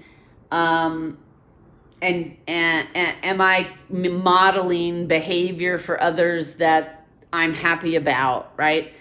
That stuff is all very challenging, and the universe understands that and knows that to face those things and deal with those things, you're going to need a little bit of loving, right? So the energy from around the 14th of June till the end of June is going to be very like a swaddled baby, right? You're going to feel like the universe is surrounding you in comfort. It loves you. It supports you, right? Supporting energy. So you're going to start to feel that way. And that is going to be what helps you actually do the work and ask yourself all of these hard questions, right? Because you're going to feel in a safe enough energy to do it. Okay? As we move out of the middle of June to the end of June, the energy is going to start feeling very much about like being in community, accepting each other, loving each other, supporting each other, even if we don't agree, even if I don't like the programs you bring with you, but I understand that you're working through them and they're not all your fault, so I accept and love you anyway. Now, I'm not suggesting if somebody is toxic and wreaking havoc in your life, I am not suggesting you keep that person around and be like, well, I accept your abuse and violent behavior because I'm supposed to be loving. No, right? That goes back to what we were talking about a second ago. What are your boundaries, right? And for me, one of my boundaries is hitting of any kind, putting your hands on me, any kind of violence in any way, shape, or form is not acceptable. That is a done deal. If somebody puts their hand, like I was in a relationship once when in my 20s, and the guy was so mad he pushed me, and that was it. Right then and there, that was a boundary for me that I was not okay with. I said to him right then and there, this is done. Lose my phone number. And I never spoke to him again. Because for me, that was not acceptable, right? So I am not at all saying that you should accept and be loving people that have toxic, damaging things going on. Okay? That's not what I'm saying. What I'm saying is, for example, I have a really good friend. She doesn't buy into any of this stuff. She's super religious. I don't buy into any of her like organized religion stuff, but we still have a lot of things in common. We still have a lot of fun together, and we laugh a lot when we're together. So I love and accept her even though I don't agree with her religious beliefs. And she loves and accepts me even though she doesn't believe in energy and all these things, right? So that's what I'm talking about. I'm talking about healthy give and take relationships. Like there's no reason to cut somebody out of your life because like I would never cut her out of my life because, well, she goes to church. Because that's ridiculous. Because there's never going to be, like, I'm never going to have every single person in my life agree with everything I do, and I'm going to agree with everything they do, right? But there is a line. So if somebody is abusing you, you know, and that's all kinds, mental, sexual, physical, like that for me is a line, and that's a no. I'm not going to love and accept you. But if you're somebody who's trying to work on your issues and you're trying to grow and you're trying to change, then of course, I'm going to be kind to you. I'm not going to judge you, and I'm going to send you loving energy. But that does not mean I have to, like the relationship I was talking about that I ended 2 years ago. He was stuck. He was resisting and refusing to face himself and work on himself. That didn't make me hate him, right? I had been in a relationship with the person. I really loved him. So I let him go lovingly. And I still, to this day, I wish him the best. I have kind feelings towards him. I do not judge him. And I hope that he is happy and he finally can get on a path where he feels more fulfilled in his life. I just had to set a boundary because it's not okay. I'm not going to be drug along in a situation where, like, I'm not getting what I need, right? So, again, let's talk about some more of the, like, fun, warm energy. Towards the end of the month, we're going to feel this kindness. We're going to feel this, like, loving, warm fuzziness. It's going to feel very sweet, like candy. So this will be a time that we're going to kind of want to be in community. We're going to want to, like, celebrate with each other. And if we make it through the whole month and we ask ourselves the hard questions and we face the things we need to face, we're going to find the end of the month, we're really going to be living in flow. We're going to find the end of June will really unfold in flow, and we'll start to really thrive, right? Because if we do all the work that the beginning of the and middle of the month is prompting us to do, then by the end of the month, we're going to be strong in our solar plexus. We're going to be strong in ourself. We're going to have this, I know who I am. I know what my boundaries are. I know what is acceptable and is not acceptable to me in my life. And we're going to let go, okay? That's another letting go. It's a theme I've been talking about all month. We're going to let go of any defensive energy, right? Where we feel like defensive if somebody's like, well, that may work for you. Like, and here's an example, the friendship I was just talking about. Her and I have had many conversations, and she's like, I don't really buy into any of this energy stuff. Now, if I was 10 years ago on my journey, that would have triggered me and I would have gotten very defensive, right? And then I would have been trying to convince her why all of this stuff is real and makes sense, right? Or vice versa. If I said to her, you know, I love you, you're my friend, but I don't really buy into any of that religious stuff, that could make her very defensive and then try to defend it and like, well, this is why it's okay and you should not judge me. Because we've both had a lot of therapy, that's actually one of the reasons why we've connected as friends. And we've both grown and dealt with a lot of our shadow aspects. Neither one of us get defensive at all. Like, I'll talk about this stuff with her and she's like, yeah, you know, that's not for me. No, thanks. And I'm like, yeah, I know. And then we move on. Or vice versa. If she starts like giving me church speak, I say, you know, I'm not into organized religion. And she's like, yep, I know. And then we move forward and there's no conflict. There's no disagreement. There's no triggering. There's no fighting, right? And that's because we've reached a place in our growth journey where the defensiveness has come down, right? You don't have to be fighting your friends all the time or your family. We can all just be who we are and it be okay. I don't have to make you believe what I believe, and you don't have to make me believe what you believe.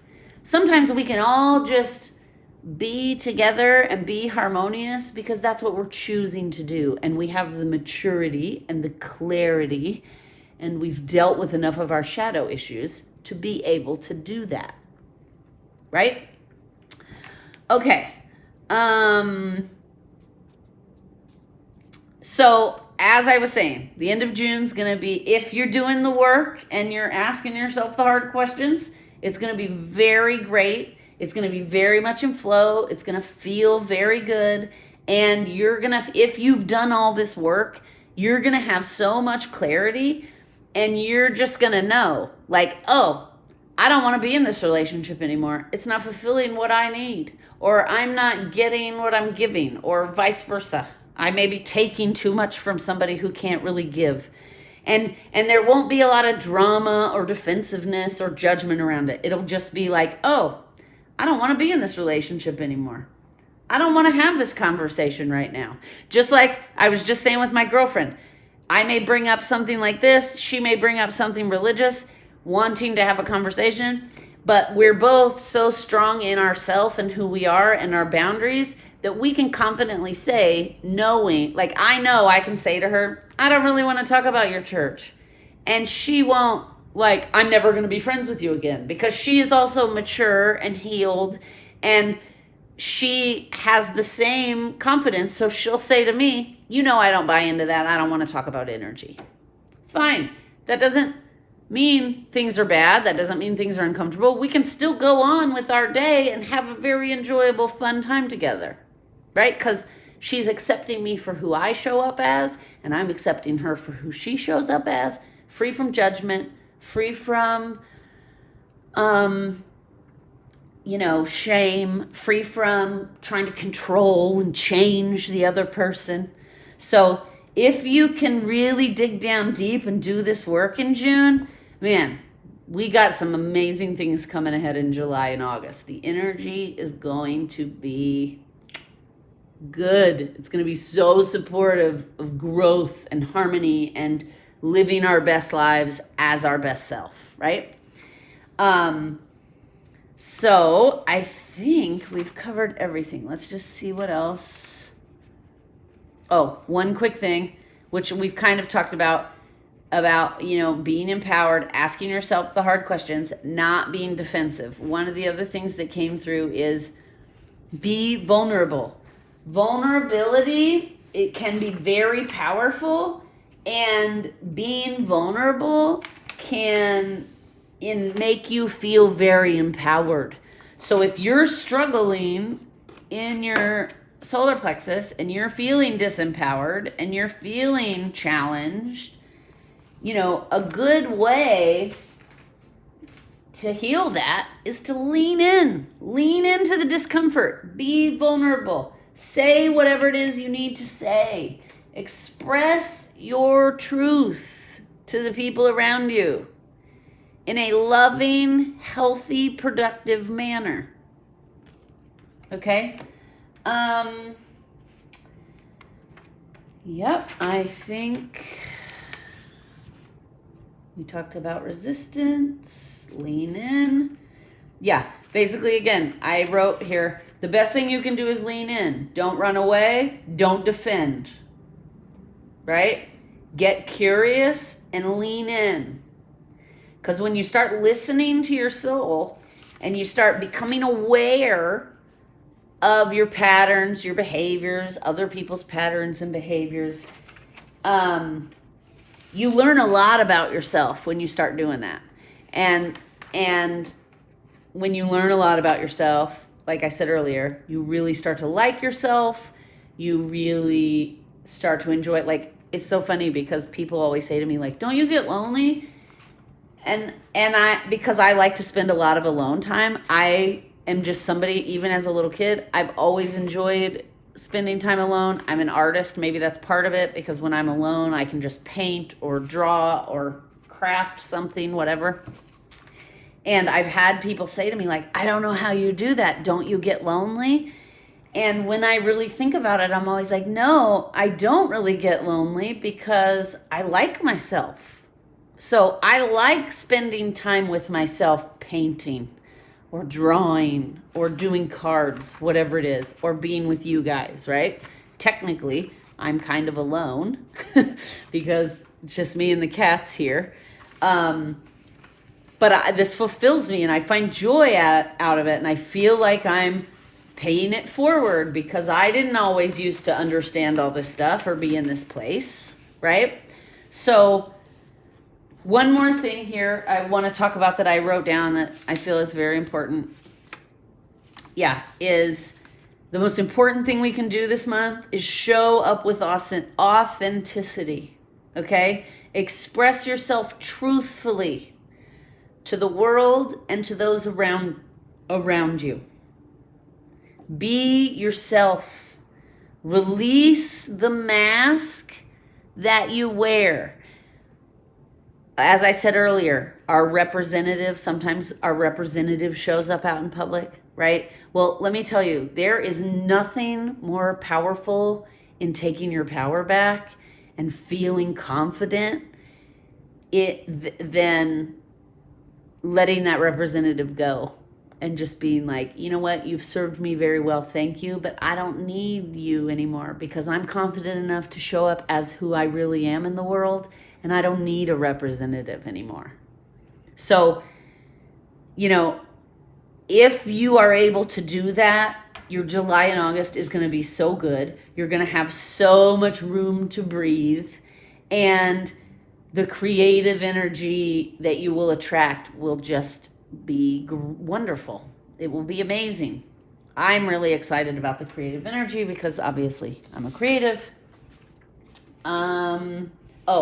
Also, if you can successfully do this work this month, you're going to, you know how sometimes it's hard to share our feelings with people because we feel like, well, what if they judge me, or what are they going to think, or what if they disagree, right?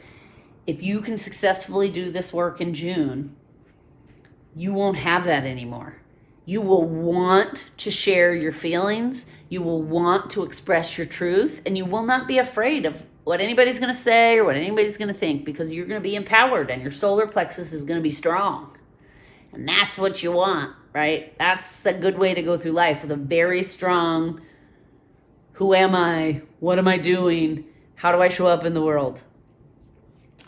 So I think we've covered everything. Learn about yourself. Yes. Oh, this is something that came through that I thought was really good. When they were talking to me about, you have to be aware, right? You have to be aware of your behaviors and your patterns and your thoughts. And you have to be aware. Once you start to analyze and reflect, you start to become aware of things about yourself you weren't really aware of, right? Because they were unconscious behaviors. And the thing is, once you start to connect to yourself and become aware of your feelings and your thoughts and your patterns and your behaviors, it will feel very relieving. You will feel relief. You will feel like, oh, that's why I do that, right? And then they said this, which I wrote down because I thought it was amazing. My guide said, you have to be conscious, awake, and alert to speak about who you really are. So, right, that's just the first step. Analyzing ourselves and becoming aware is what gives us the confidence and empowers us to show up in the world as who we really are. And it also allows us to speak about who we really are, right? I can sit here and speak to you guys and tell you guys all these stories without fear of judgment, without fear that something bad's going to happen. And that's because I've spent years working on myself and I'm aware of my patterns and things. And once you become aware, you shed so much baggage you've been carrying around with you. And then once you shed that baggage, you are happy to speak about who you are. It is exciting. You want to share it with other people because you want them to also be able to get to this place, because it's such a great place to be. Okay. That's it. Okay, so that's it. So now let's talk about, man, this is going to be a 2-hour video. I mean, it is what it is. They had a lot to say, right? So really quickly, for June, if you're into essential oils, the essential oils that will be very helpful are lemon, cedarwood, and vanilla. If you do not like vanilla, because some people don't, you can substitute lavender. But if you are looking, there's a couple things you can do. You can use those individually as aromatherapy, or you can create, like I like to create these little mixes. I will get some distilled water, and then you put drops of the essential oils, and then throughout the month, it's like a little spray bottle. And then I'll just pick it up. I should have brought one out here. I'm sorry I didn't, but I'll just pick it up and spray it around myself, right? Spray it around my area. I get the scent, the smells. I get the energy from it, and you know, it helps. So something you can do is, some people like to have a spray, like I was just saying. Some people like to do, I also like to do this sometimes because I like to use lotion every night. So I'll take a little container of lotion, and I'll take a glass jar and I'll put a bunch of lotion in there, and then I'll put the essential oils in the lotion and mix it up really good.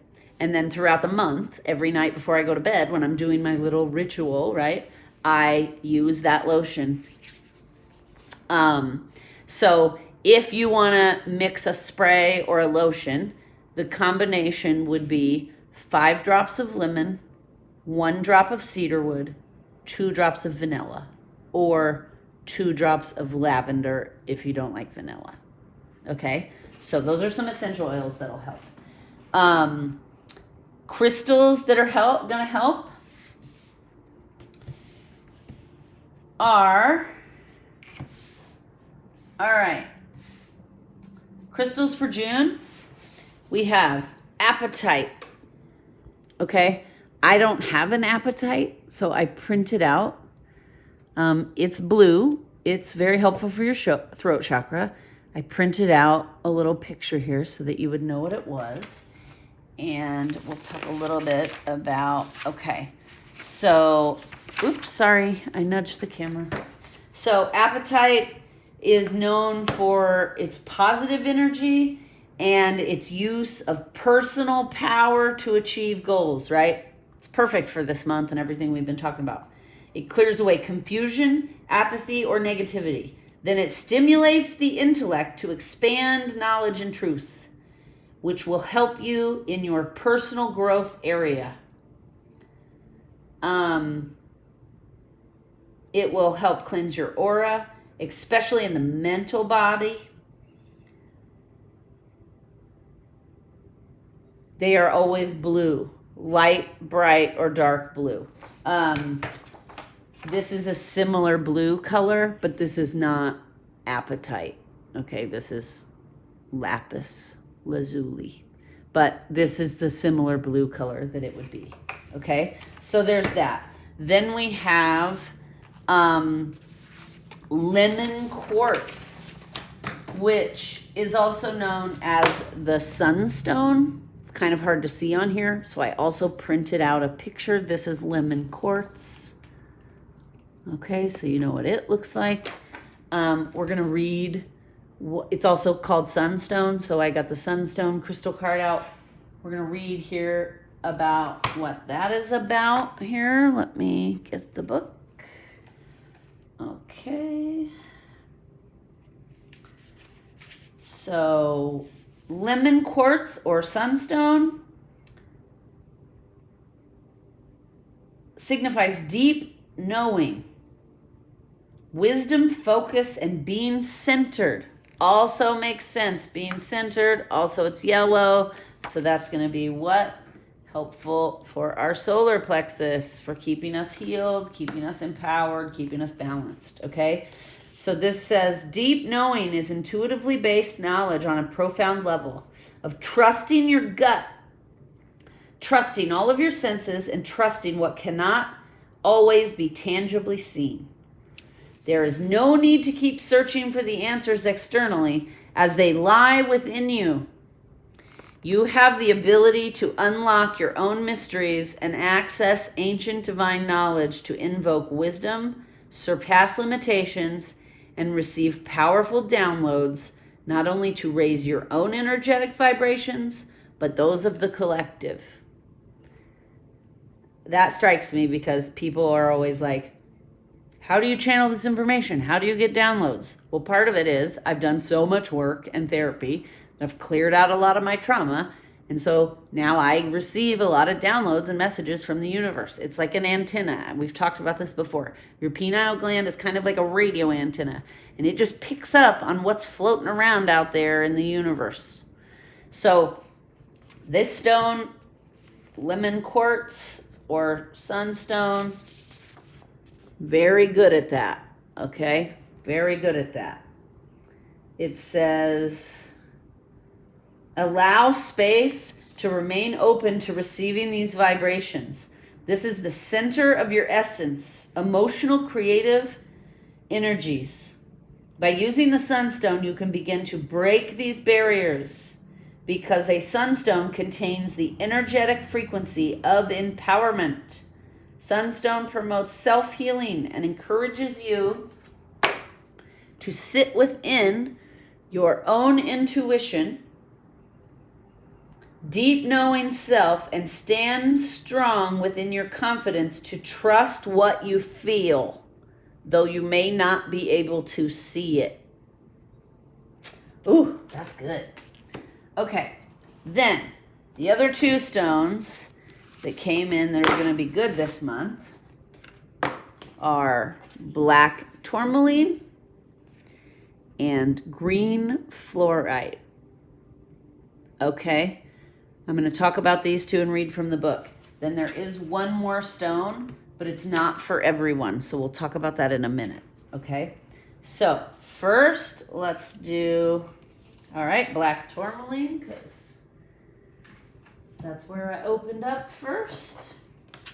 Black tourmaline, transmutation, which would make sense because if you're feeling the challenges in your solar plexus, if you're feeling disappointed, disempowered, or in chaos, you will need to transmute those feelings to heal, right?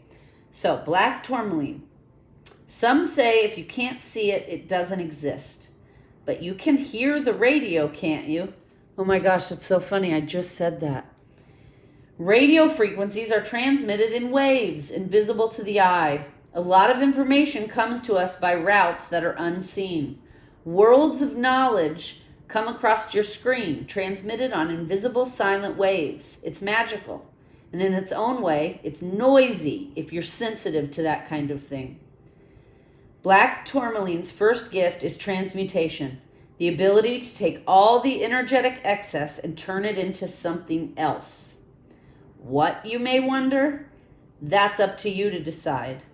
Black tourmaline is both a teacher and a tool. How will you use it? How will you transmute the energies into self-empowerment? I mean, so good. I love it when all of this stuff lines up with obviously what my guides told me. And obviously it will line up, but it still gives me a thrill when it does. Okay. Next, green fluorite. Okay, green fluorite. When emotions wash over you, green fluorite wants you to ask, is this mine? When you feel ill or in pain, green fluorite gives the same direction. Get still and quiet and ask yourself, is this mine? All of us take on energy from the world around us. That's the price of being a part of this glorious web of life. Our invisible tendrils are always reaching out, tasting and sampling. The boundaries of self can get amorphous and blurry as we take in nutrients, emotions, toxins, pathogens, sunlight, and all sorts of other things from beyond ourselves. Green fluorite reminds you to sort through the stuff that's incoming. Don't take on things that are not yours. See what serves your highest good and let the rest go. I mean, You can't make this stuff up. Fits right in with everything we've been saying about letting go, right? Okay, now there is one more crystal, but it is only recommended for those of us who have been on this spiritual journey for quite a while. If you're like me and you've been in therapy and you know a lot about astrology and you know all about your energy centers and the chakras and how they work, then this is a stone that will be helpful for you in June. If you are somewhat new to this journey of growth and you're just now digging deep into your traumas and you're just now trying to figure out your patterns and become aware of them, then this is not a stone that you want to mess with, because it will open up a lot more energy to you and you may not be ready for that, right? We were talking about earlier how the universe will not deliver what we're not ready for because we'll just sabotage it. So this is a similar thing. If you sit quiet for a second, take a couple of deep breaths, and ask out loud, is this apophyllite for me? You will get an answer or a feeling, yes or no. If the answer is no, do not try to dabble in it, okay? Because you will make things harder on yourself. I have done that in the past and had to learn the hard way, because I was like, I'm advanced enough for that, and then I wasn't, and it really sent me back. So if you sat quietly and asked that question and the answer was yes, or if you know, like I said, you already know a lot about the energy chakra centers and you have been in therapy and you've been on this self-growth journey for quite a while, then this may be a stone for you. It's called a apophyllite. Okay. It's ruled by the planet of Jupiter, and it has curiosity here, right? So, development, alignment, experience. This will actually be a stone that's more supportive of your upper spiritual chakras that are above your head. So if you don't know what I'm talking about, then this is not a stone for you yet. Your curious nature is all a part of your soul's journey in this human experience. Being curious opens new avenues and doors in life that may have been blocked or closed due to your innate fears about understanding and comprehending the unknown. Without curiosity, you would remain complacent, halting your ever-looming expansion. Your soul, mind, and body yearn for new information and new experiences, and holding space for your curiosity can take you down the road to your destiny. Jupiter is referred to as the god of planets, sitting as one of the brightest in the solar system and representing optimism, power and knowledge, and expansion. Jupiter spreads optimistic vibes and allows you to see what's possible to achieve in your lifetime, providing inspiration for you to head towards spiritual and mental expansion. Over time, through your expansion with Jupiter, you will gain wisdom, faith, and trust in the universe to guide your life where it may. At the end of your journey, Jupiter may even adorn you with a bit of luck and good fortune for following where your curiosity led you. On your expansive journey, it would be prudent to have apophyllite on your person and in your home, as it helps you maintain a strong connection between your spiritual and physical selves. It also acts as a conductor for vibrations and energies because of its high water content. And being a conduit can correct imbalances in your energy and enhance your psychic and clairvoyant abilities. Jupiter was once the original ruler of Pisces, and along with apophyllite, honors the fluidity that is required of you when curiosity seeking growth in the depths of the unknown. Okay, so that's it for crystals. We've talked about essential oils. Now, really quickly, oh my gosh, we're at the 2-hour mark, so we are going to wrap it up. Okay, so really quickly, We are going to, I told you when I was pulling the chakra cards, this card was calling and wanted to come out, new blueprints, okay? So let's just read really quickly 38, what new blueprints has to say, okay? Be the change, take action, take a step, no matter how small.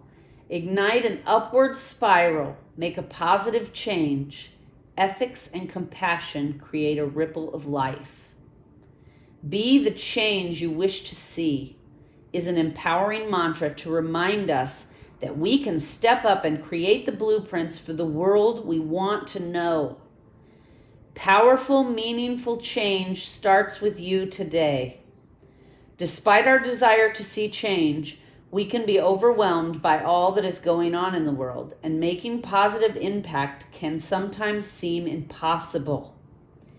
It is healthy to have an interest in what is happening around us, but it is important not to become so disheartened that we can't find the inner light to ignite even the tiniest upward spiral improvement.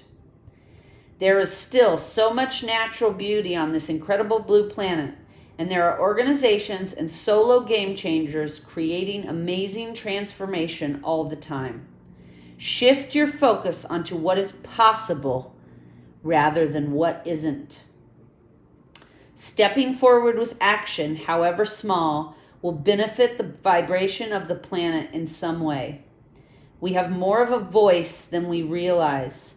As consumers, we can direct our energy and make a difference through ethical choices. By stepping out of our own needs and wants, we can help someone less privileged. We can pick up trash. We can be present with someone or smile at those we share a path with. Small acts create a ripple of goodness in the world. That's good. That's good. All right. And then real quick, we're going to pull an art oracle because I said we were going to. And then we're going to be done for June. Thank you for hanging in there. If you're still here, I appreciate it. I know this is a super long video, but there's a lot been going on in May, and they had a lot to say to help us in June deal with everything that was going on in May, right? So now, for a little fun, and to draw in those creative energies I was talking about that are going to be coming in June. What artist will support us in June? What artist will support us? Oh, it's Pablo Picasso. And isn't that interesting? Look at that. Yellow. We've got lemon quartz yellow crystals. We've got our solar plexus, right? Yellow. We've got the sunstone, yellow. Okay, so Pablo Picasso, baby. If nothing else, be prolific. Choose to have as many styles as you do lovers. Make something worth impersonating. Good. All right, let's see what the book says really quick about Pablo Picasso.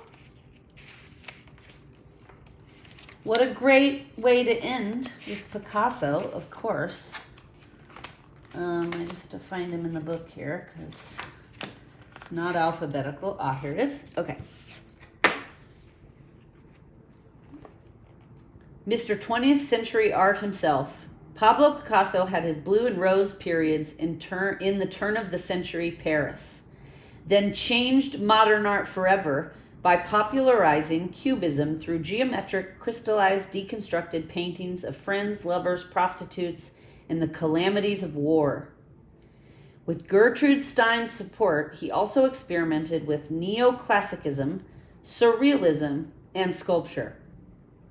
Picasso's many styles and superhuman prolificness stemmed from his belief that he'd only live as long as he worked. This belief must have had a clause about frequent adultery, as evidenced by Picasso's many tragic affairs. Today, Picasso is shorthand for what you'll see in a modern art museum's permanent collection. Okay, I love that. So basically, he's kind of saying the same thing. Be curious. Break outside the limited thinking. You don't have to follow the programming that was taught to you as a child. It's a choice. You're an adult now. You can make choices for yourself. You can be curious. You don't have to, like, he didn't stick to one style of art, right? He felt like, I want to go experiment with that. I want to go explore that style of art. I'm going to go do it.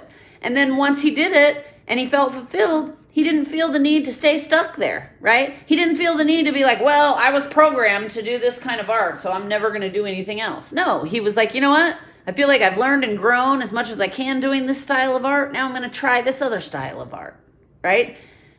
I think that's wonderful.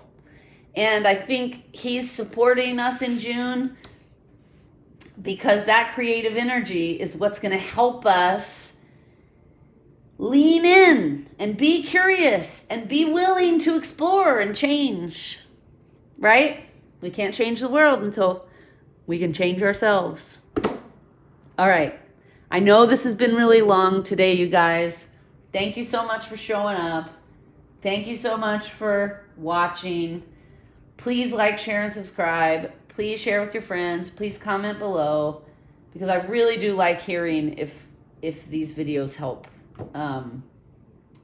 And I know this was I normally don't do videos that are 2 hours long, but clearly there were a lot of things that needed to come through and get out, and hopefully it'll help you guys through June because, you know, we will be being challenged a lot in the who am I. So have a wonderful rest of your day, rest of your night, weekend, whatever it is for you. I'm sending you lots of love and light. Have a wonderful life. Namaste.